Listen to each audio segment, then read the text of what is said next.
घूंघट वाला ससुराल। ये है नीमा जी, जिसके 3 बेटे हैं और तीनों की शादी हो चुकी है। नीमा जी हमेशा घूंघट में रहती हैं। अब आप सोच रहे होंगे कि घूंघट में तो बहुएं रहती है, तो सास क्यों? चलिए देखते हैं। सुबह सुबह, रीटा बहू, मेरी सुबह की चाय कहाँ है? अभी लाई माँ जी। ये लीजिए माँ जी आपकी चाय। अरे घूंघट कहाँ गया? अब माफ़ करना माँ जी, वो काम करते करते हट गया, ध्यान ही नहीं रहा। फिर रीटा जल्दी से घूंघट ले लेती है। मानसी बहू, अरे ओ बड़ी बहू। जी माँ जी, कहिए।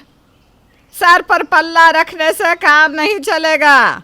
इस घर में रहना है तो घूंघट करना ही होगा। कितनी दफ़ा समझाऊं, ये आखिरी बार है। इसके बाद अगर तुम ऐसे दिखी ना तो भेज दूंगी मायके। वहीं रहना खुलकर। माफ़ करना माँ जी। ठीक है, जा अचार और पापड़ छत पर सुखाने को डाल दे, धूप बहुत तेज है। जी माँ जी। माँ जी ये देखो, मैंने आपके लिए फेस मास्क बनाया है। चल काव्या बहू, कमरे में लगा दे। देखो, इसे कहते हैं संस्कारी बहू। कायदे से घूंघट में रहती है। फिर काव्या सास के साथ कमरे में चली जाती है। कायदा 2 बहुओं को डांट पड़ता सुन लिया, इसीलिए मूड ठंडा करने के लिए वो आ गई। हमें सब पता है काव्या की चालाकी। एक तो माँ जी का समझ में नहीं आता, ना खुद घूंघट हटाती है ना हमें हटाने देती है। अरे यहाँ तो माँ जी का कोई ससुरिया जेठ भी नहीं है, फिर माँ जी घूंघट लेती किसके लिए है? राम जाने। ये राम कौन है? अरे शब्दों पर मत जाओ ना, भावनाओं को समझो दीदी। राम यानी भगवान श्री राम। अच्छा, चल अब काम निपटा लेते हैं, वरना फिर से 4 बातें सुनाएंगी माँ जी। फिर दोनों वहाँ से चली जाती है। वहीं कमरे में, ये क्या बहू, कमरे में आते ही घूंघट क्यों हटाया? माँ जी यहाँ तो आपकी और मेरे सिवा कोई नहीं है। ये मेरे घर का रिवाज है। तुम घर में अकेले ही क्यों ना हो, एक पल के लिए भी घूंघट नहीं हटना चाहिए। चल अब ये लेप लगा दे जल्दी मुझे। ना माँ जी ना, मेरी आंखों के सामने अब घूंघट हटाओ, ये मैं देख नहीं पाऊंगी। अब खुद ही लेप लगा लो। वैसे भी आपके घर का रिवाज है ना, औरतें एक दूसरे के सामने भी घूंघट नहीं हटाती। मैं चलती हूँ, रसोई में बहुत काम है। बहुत तेज हो गई है ये काव्या। वहीं निम्मा जी घूंघट करती है, इसलिए उनकी तीनों बहुएं भी हर समय घूंघट करती। ऐसे ही एक दिन नीमा जी की बेटी शगुन को देखने के लिए लड़के वाले आने वाले होते हैं। बहुआ, अरे आ बहुआ। तीनों बहू आके सामने खड़ी हो जाती हैं। जी माँ जी। जी माँ जी। क्या हुआ माँ जी? आज शगुन को देखने लड़के वाले आ रहे हैं। देखना कि सारी तैयारी अच्छे से हो, कोई कमी नहीं रहनी चाहिए। और शगुन को अच्छे से तैयार करके घूंघट में ले आना, ठीक है? हैं? शगुन को घूंघट में क्यों? अरे मेरी बेटी भी बिल्कुल मेरे जैसी है। घूंघट में ही तो लोगों को उसके संस्कार नजर आएंगे ना। अब जितना कहा है उतना करो, बहस मत करो। फिर तीनों बहुएं सास के कहे मुताबिक काम करने लगती हैं और शगुन को तैयार करने में लग जाती है। भाभी एक बात तो बताओ, आप लोग हमेशा घूंघट में क्यों रहती हो? माँ जी से कभी पूछा है कि घूंघट क्यों लेती है? वो तो उनका शौक है। तो ये समझ लो दीदी कि माँ जी के शौक के चक्कर में हमारी बलि चढ़ गई है। वही तो, अब सास घूंघट ले और सास के सामने बहुएं ना घूंघट ले तो कितना अजीब लगेगा, इसीलिए हमें घूंघट लेना पड़ता है। आज तो माँ जी ने तुम्हें भी घूंघट में लड़के वालों के सामने आने को कहा है। ठीक है, कोई बात नहीं। ससुराल में वैसे भी घूंघट में रहना पड़ेगा, तो आदत तो डालनी होगी ना। वहीं कुछ ही देर में लड़के वाले आ जाते हैं।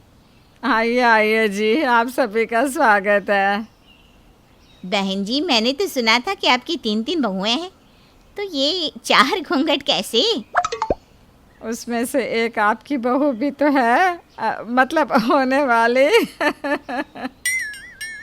अच्छा, पर शगुन को आपने घूंघट लेने को क्यों कहा? बिना घूंघट के भी हमें चलती। अब हमारे यहाँ है तो हमारे मुताबिक चल रही है। बाकी शादी के बाद आपका जैसा मन वैसा करिए। जीना को भी नीमा की बातें ठीक लगती है। दोनों परिवार आपस में बात करते हैं और सभी को ऋषभ और शगुन की जोड़ी काफ़ी पसंद आती है, जिसके बाद सभी मिलकर रिश्ता पक्का करते हैं। हमें आपकी बेटी बहुत पसंद आई। अब तो बस उसी दिन का इंतज़ार रहेगा कि कब शगुन हमारे घर की लक्ष्मी बनकर आए। पंडित जी से बात करके जल्दी ही मुहूर्त निकलवाते हैं जी। जी जी। जिसके बाद लड़के वाले वहाँ से चले जाते हैं। बहुओं, अब से शगुन की शादी की सारी जिम्मेदारी तुम तीनों के सर। देखो, जैसी तुम यहाँ रहती हो ना, वैसे ही शगुन को भी तैयारी करवा दो। कल को नाक नहीं कटनी चाहिए। माँ जी, शगुन की होने वाली सास तो काफ़ी खुले विचारों वाली लगती है।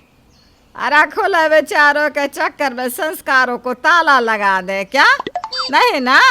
अब जाओ, लग जाओ तीनों काम पर। फिर तीनों अपने अपने काम में लग जाती हैं। कुछ ही दिनों में शगुन की शादी होनी थी, जिस कारण तीनों अब शगुन को ट्रेन करने में लग जाती हैं। साड़ी पहनाना, घूंघट लेना, घूंघट में चलना फिरना, सब कुछ वो बखूबी शगुन को सिखाती हैं। वहीं कमरे में, यार कल्पेश, मैं ना थक चुकी हूँ इस साड़ी से। ये क्या, तुमने साड़ी के अंदर जीन्स पहना है? माँ को पता चल गया तो? देखो, माँ के चक्कर में ही मैं शेरनी से बिल्ली बन चुकी हूँ। ऐसी कौन सी सास है जो 24 घंटे घूंघट में रहे, ऊपर से अपनी बहू को तो घूंघट में रखे और बेटी को भी। अरे रीटा, कुछ दिन और एडजस्ट कर लो ना। अब मैं भी क्या कर सकता हूँ? अब तक तो एडजस्ट कर ही रही हूँ ना। भरी गर्मी में 1.5 हाथ का घूंघट करवाती है यार, हालत ख़राब हो जाती है। कभी तुम भी साड़ी पहन कर देखो। डार्लिंग, गुस्सा मत करो। देखो, जीन्स में कितनी हॉट और फिट लग रही हो तुम।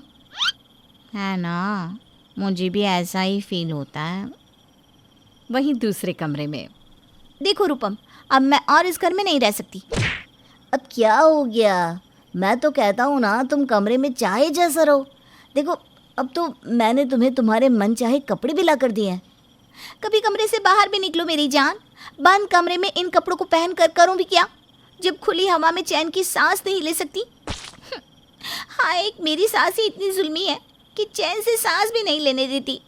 सांस भी घूंघट के अंदर लो। इसी तरह मानसी भी अपने कमरे में अपने पति से बहस कर रही थी। पियोगे? तुम पियो यार। पता है, हमारी शादी को 10 साल हो गए। घर की सबसे बड़ी बहू हूँ यार। अपने मायके में ना एकदम बिंदास रहती थी मैं।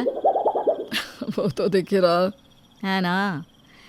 लेकिन तुम्हारी माँ तुम्हारी माँ और मेरी सासू माँ ने मुझे क्या से क्या बना दिया।